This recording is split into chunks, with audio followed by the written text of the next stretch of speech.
السلام عليكم ورحمة الله وبركاته يا عزيز المتصدر. ايوه انا متصدر الدوري. انا الدنيا تمام. ايوه فرق بونت بس قشطة، انا متصدر الدوري. انا متربع على عرش الدوري، ما اسمعش حد يقول لي متصدر لا تكلمني. لا انا متصدر كده كده يابا، ما عادش تقدر تكلمني.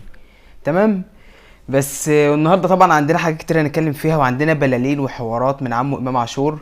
بس قبل ما نتكلم ونقول اي حاجه نصلي على النبي وندعي لاخواتنا في سوريا وفلسطين. وبسم الله الرحمن الرحيم. والله يا عزيز المتصدر، انا متصدر الدوري.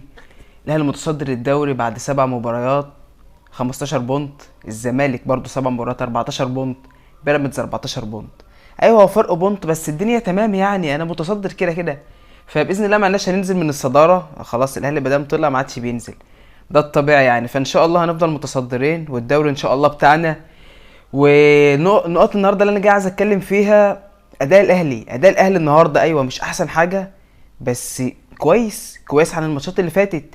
النهارده كولر لعب باللي هيكسبه، انت فاهم، اللي هو انا ما عنديش حلول كتير فانا هلعب باللي عندي. وفعلا ده اللي عمله، حط اللعيبه في تمام في مراكزها، ظبط الدنيا، لعب بطريقه 3-4-3. ايوه طريقه اول مره يلعبها، طريقه الاهلي ما بيلعبهاش كتير، نادرا الاهلي لما بيلعب بالطريقه ديت. بس ده اللي عنده، قال لك انا ده اللي عندي، ده اللي انا هلعبه. وفعلا كولر النهارده بيكسب 2-0. وكان ممكن اللاعيبه تجيب 3 و4 و5 و6 اللي هم اهدار الفرص.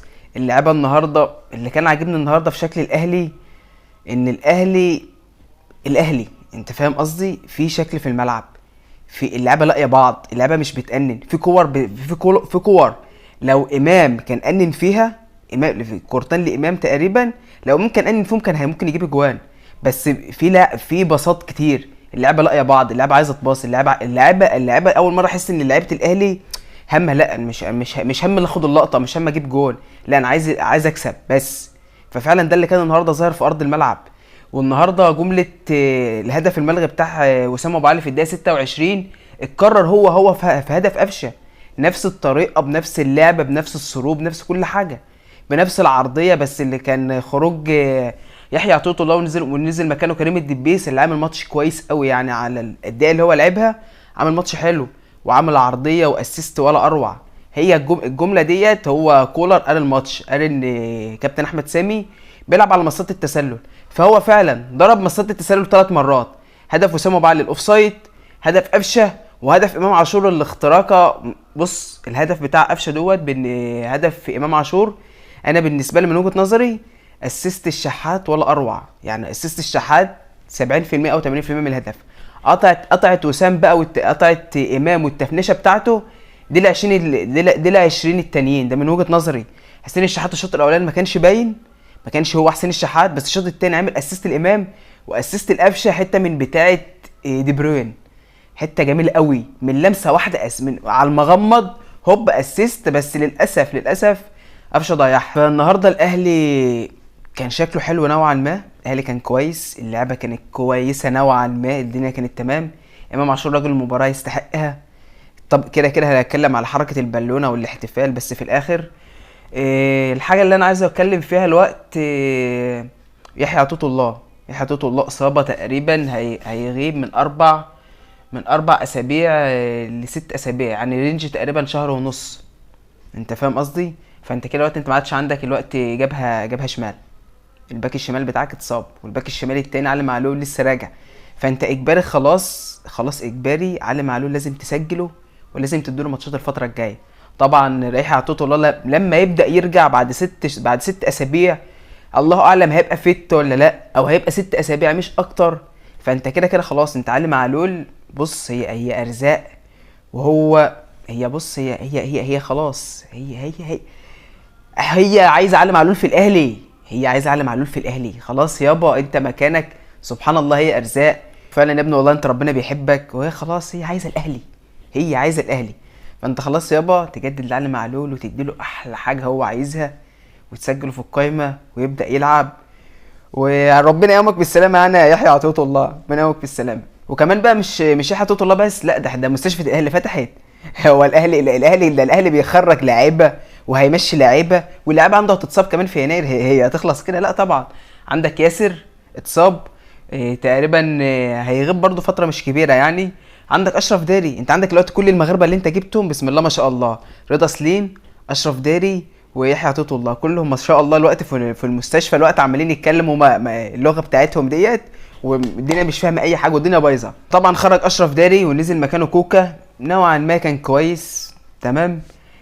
في الدقيقه 72 هدف محقق. يعني بص، هو ربنا سترها عليك يا شناوي، علشان انت لو كان اجت فيك جون، بص حتى لو انت مش غلطان، انت عارف لو اجى فيك جون انت فاهم جون بقى مش غلطك، انت هتركب المسرح، هتطلع المسرح سواء بقى مني ولا من اسلام مهدي اللي هو مستني، بص مستني اي حاجه اي حاجه، بص وهيطلع يلوش فيك.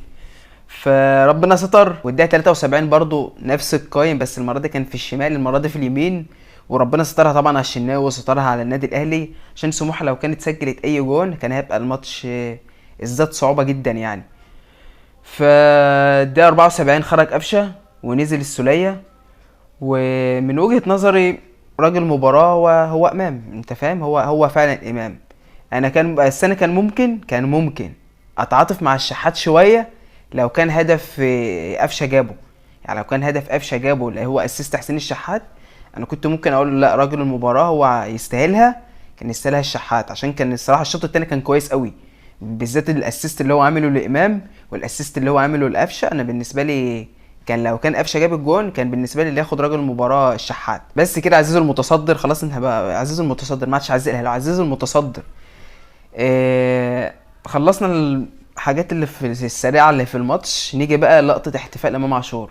بص يا عزيزي، لقطه احتفال امام عاشور انا من وجهه نظري انا مش شايف فيها اي حاجه، كابتن بقى ايمن يونس يطلع يتكلم ومش عارف، وابراهيم عبد الجواد بقى يطلعه مسرح، خلاص ماسك مد، هو بص هو ماسك مد على امام يعمل اي حاجه يقول لك امام راح الحمام، ده امام راح الحمام، ده كابتن خالد بيبو لما في ماتش 6-1 ما راحش الحمام لما جاب الثلاث اجوان تمام. لقطه الاحتفال بالنسبه لي ما فيهاش اي حاجه، الراجل سواء بقى، لا بص هو الراجل بص انا من وجهه نظري امام يقصد الزمالك تمام، واشمعنى البالونه بيضه؟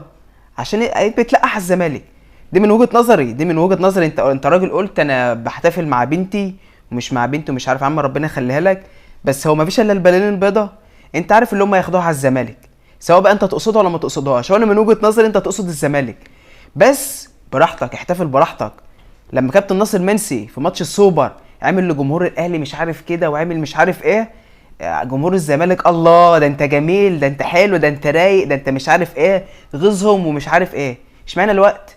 هي الوقت لما يعني دي كانت تمام والبالونه وحشه، لا هي احتفال عادي يعني من وجهه نظري يعني، بس الحته الزياده اللي ما كانش لها لازمه يا امام انك تدوس على البالونه، يعني انت تقصد الزمالك دي من وجهه نظري، بس ما تدوس على البالونه تقيله، دي من وجهه نظري انا يعني، انا بص انا كلامي في الهوا، دي من وجهه نظري ما تدوس على البالونه، بس احتفال عايز بقى تحتفل بقى قصدك على الزمالك او مش قصدك على الزمالك ده براحتك. احنا شفنا كابتن ناصر منسي لما احتفل وعمل مش عارف ايه ونيني وعمل كده ومش عارف ايه، من ده احتفاله يا عم، هو حر وكان حلو، ناصر يا منسي يا حراق يا رايق يا مش عارف ايه، فانت حر انت احتفل براحتك. فانا من وجهه نظري احتفال امام عاشور زي ما انا قلت لك، لو يقصد نادي الزمالك او ما يقصدش نادي الزمالك ده احتفاله، هو حر جاب بالونه بقى بيضه، بالونه حمراء، بالونه خضراء، طبعا اللي انا عارفه الوقت دونجا بيبص بيلف الوقت يدور على بالونه حمراء عشان الماتش الجاي هي بص حتى لو ما جابش جول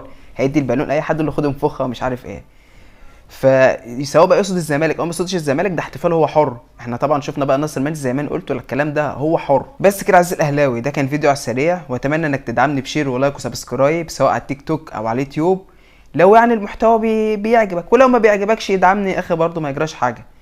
سلام.